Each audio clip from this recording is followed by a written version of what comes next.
Hello students, wisdom public school आपके लिए लाया है यूट्यूब पर फ्री एजुकेशन, जिसमें से आज हम पढ़ेंगे हिंदी व्याकरण का। आज का टॉपिक है अयाद संधि। ठीक है, आज हम अयाद संधि के बारे में पढ़ेंगे। अयाद संधि के नियम, परिभाषा और अयाद संधि की पहचान कैसे होती है, इसके बारे में हम आपको बताएंगे। चलिए, अयाद संधि, इस संधि में स्वर संधि इसलिए हमने लिखा कि स्वर संधि का भी जो 5 भेद होते हैं, 5 भेद में से अयाद संधि इसमें से है। ठीक है, स्वर संधि के भेद में से अयाद संधि होता है। इस स्वर संधि में ए, ऐ, ओ, औ के पश्चात यदि कोई भिन्न स्वर अ, इ, उ आए तो वे क्रमशः अय, आय, औ, आओ में बदल जाता है। तो ध्यान देंगे, फिर से इस बार शब्दों को रिपीट करते हैं। इस स्वर संधि में ए, ऐ, ओ, औ के पश्चात यदि कोई भिन्न स्वर जैसे अ, इ, उ आए तो ये क्रमशः अय के रूप में अर्थात अ के रूप में, आय के रूप में, औ के रूप में तथा आओ के रूप में बदल जाता है। चलिए, पहला नियम क्या करता है? जिस शब्द पहले शब्द का अंतिम वर्ण, ठीक है, ए हो और दूसरे शब्द का पहला वर्ण अ हो तो वह अ के रूप में बदल जाता है। तो देखिए, यहाँ का ए, यहाँ का अ किसके रूप में बदला? अ के रूप में। ध्यान से देखेंगे आप लोग, यहाँ का ए है पहले शब्द का अंतिम वर्ण, दूसरे शब्द का पहला वर्ण। ठीक है, तो वह किसके रूप में बदल जाता है? अ के रूप में। तो उदाहरण के हम लेंगे नयन। तो नयन का होगा ने प्लस अन। ने में ए की मात्रा है और अन में अ की मात्रा है, तो हमारा नयन हो गया। उसी के आधार पर हम दूसरा लेते हैं शयन। शयन में हम से प्लस अयन लिखते हैं। ठीक है, जैसे ने प्लस अन बराबर नयन, उसी प्रकार से प्लस अयन बराबर शयन। ठीक है, अब हम चलते हैं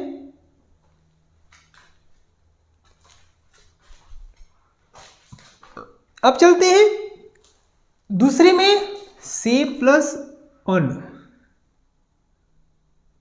से प्लस अन बराबर शयन। ठीक है, दूसरा उदाहरण हम लेते हैं, अर्थात दूसरा नियम है जब शब्द के जब पहले शब्द का अंतिम वर्ण आय हो और दूसरे शब्द का पहला वर्ण अ हो तो वह आय के रूप में बदल जाता है। देखिए, पहले शब्द का अंतिम वर्ण अय हो और दूसरे शब्द का पहला वर्ण ई हो। ठीक है,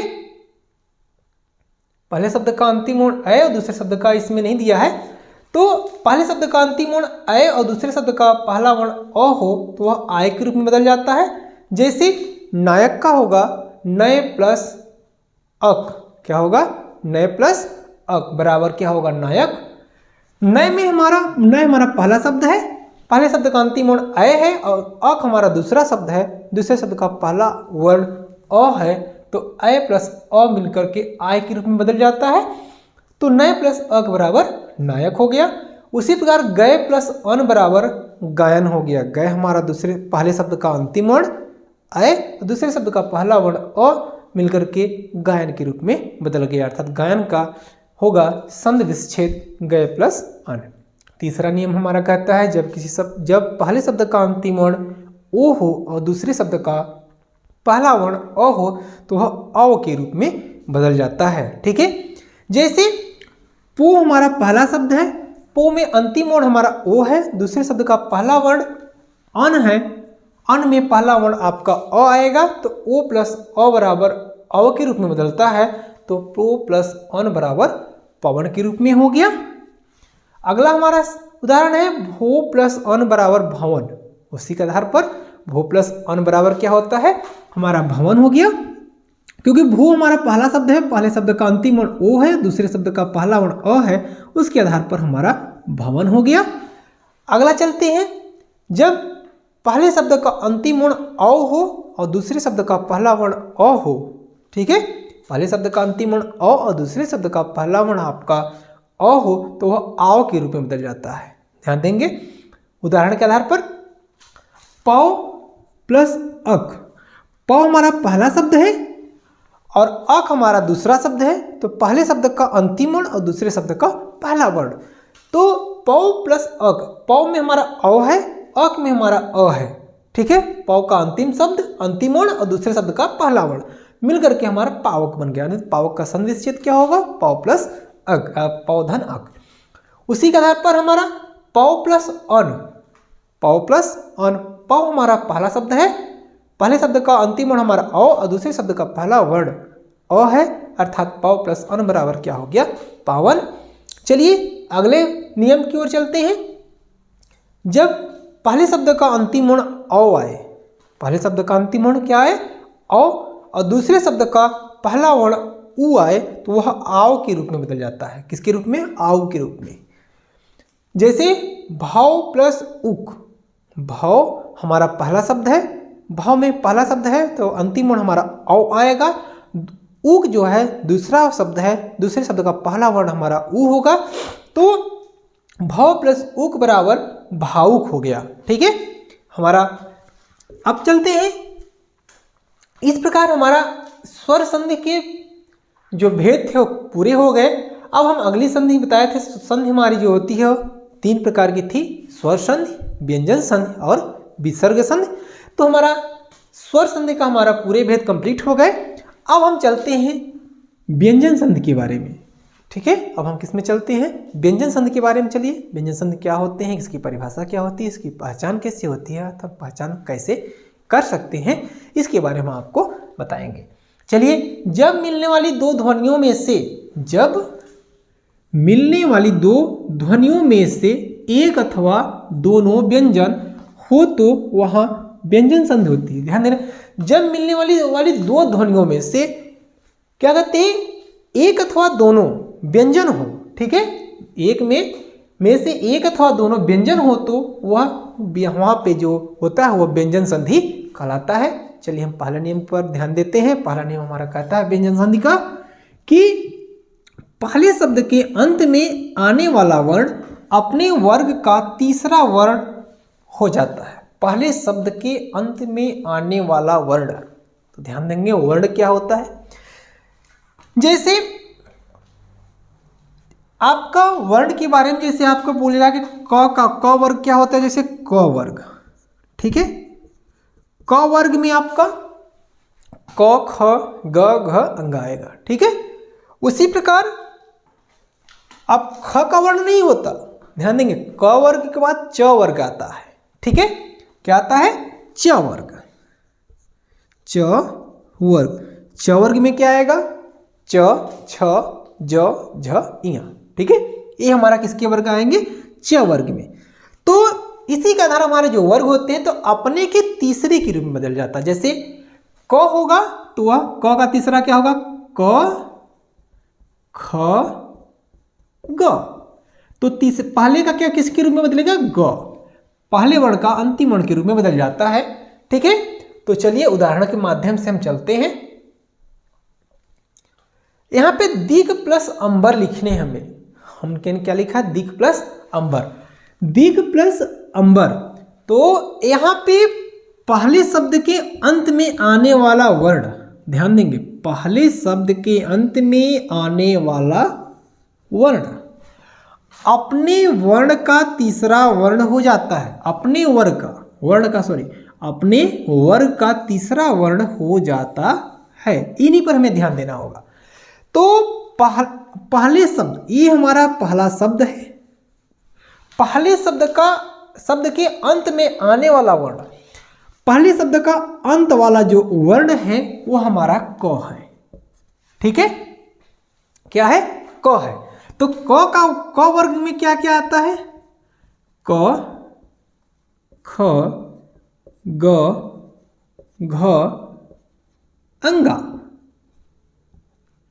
ठीक है, क ख ग घ अंगा। तो तीसरा वाला, पहले शब्द के अंत में आने वाला जो होता है अपने वर्ग का तीसरा वर्ण होता है। तो 1 2 3 ये क किसके रूप में बदलेगा? ग के रूप में बदलेगा। तो दिक प्लस अंबर, पहले शब्द के आने वाला अंतिम वर्ण क था, तो ये क जो है हमारा ग के रूप में बदलेगा, बाकी कोई भी परिवर्तन नहीं होगा। आप ध्यान देंगे, ये जो क था वो ग के रूप में बदल गया, बाकी कोई भी परिवर्तन हम नहीं करेंगे, क्योंकि दिक प्लस अंबर बराबर दिगंबर हो गया। ऐसा दिगंबर होता, क के स्थान पर तीसरा वर्ग हुआ ग, अर्थात दिक प्लस अंबर बराबर दिगंबर हो गया। उसी के आधार पर सत प्लस जन, सत प्लस जन, तो ध्यान देंगे तो जो होता है सत प्लस जन बराबर क्या हो गया, सज्जन। सत प्लस जन बराबर क्या हो गया, सज्जन। और सत प्लस गति बराबर क्या हो गया, सदगति। ठीक है। और उत प्लस घाटन बराबर जो होता है वह उद्घाटन हो गया। जगत प्लस ईश बराबर जगदीश। दिक प्लस दर्शन बराबर दिग्दर्शन आदि हो जाते हैं। ठीक है। अब हम दूसरा नियम में चलते हैं। यदि दूसरे शब्द का पहला वर्ण नासिक हो तो पहले शब्द का अंतिम वर्ण अपने ही वर्ग का नासिक हो जाएगा। ठीक है। चलिए उदाहरण के आधार पर हम समझते हैं। उत प्लस मूलन, उत प्लस मूलन बराबर क्या होगा, उन्मूलन। उत प्लस मूलन बराबर क्या हो जाएगा, उन्मूलन। जगत प्लस नाथ बराबर क्या होता है, जगन्नाथ। ठीक है। उत प्लस नयन बराबर क्या हो गया है, उन्नयन। ठीक है। तत् प्लस मय बराबर तन्मय आदि हो जाता है। इसी का दूसरे का हमारा क उदाहरण नियम था, इसी का हम ख देखते हैं। म के बाद यदि य र ल व अथवा स ख स ह आए तो म अनुस्वार में बदल जाता है। जो सब म होता है वो हमारा किसके रूप में बदल जाता है, अनुस्वार के रूप में। अब हम ध्यान देते हैं सम प्लस योग, सम प्लस योग बराबर संयोग हो गया, क्योंकि म हमारा अनुस्वार के रूप में बदला। ठीक है। ये जो म था हमारा अनुस्वार के रूप में हो गया, संयोग हो गया। उसी में सम प्लस हार बराबर क्या हो गया, संहार। सम प्लस वाद बराबर संवाद। सम प्लस हासार बराबर संसार। अब हम चलते हैं तीसरा। यदि पहले शब्द का अंतिम वर्ण त आए और दूसरे शब्द का पहला वर्ण छ हो तो वो च बन जाता है। ठीक है। पहले शब्द का अंतिम वर्ण त आए, दूसरे शब्द का पहला वर्ण च आए तो वह च के रूप में बदल जाता है। सत प्लस चरित बराबर सच्चरित हो जाता है, आधा च फिर च, सच्चा। तो सत प्लस चरित बराबर क्या हो गया, सच्चरित। उत प्लस चारण, उत प्लस चारण तो उच्चारण हो गया। उसी पर आधार पर त प्लस छ बराबर, यदि पहले शब्द का अंतिम वर्ण, पहले शब्द का अंतिम वर्ण त हो और दूसरे शब्द का पहला वर्ण छ हो तो वह छ के रूप में बदल जाता है। तो उत प्लस छेद बराबर क्या होता है, उस छेद। ठीक है। अगला देखते हैं। पहले शब्द का अंतिम वर्ण हमारा त होना चाहिए हो और दूसरे शब्द का पहला वर्ण यदि हमारा ल हो तो ल के रूप में, अर्थात आधा ल फिर ल के रूप में बदल जाता है। तत् प्लस लीन बराबर तल्लीन, ये हमारा अंतिम वर्ण है। पहले शब्द का अंतिम वर्ण त है और दूसरे शब्द का पहला वर्ण ल है, तो तत् प्लस लीन बराबर तल्लीन, आधा ल फिर ल के रूप में बदल गया।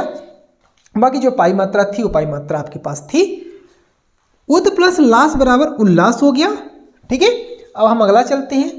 जब शब्द पहले शब्द का अंतिम वर्ण त हो और दूसरे शब्द का पहला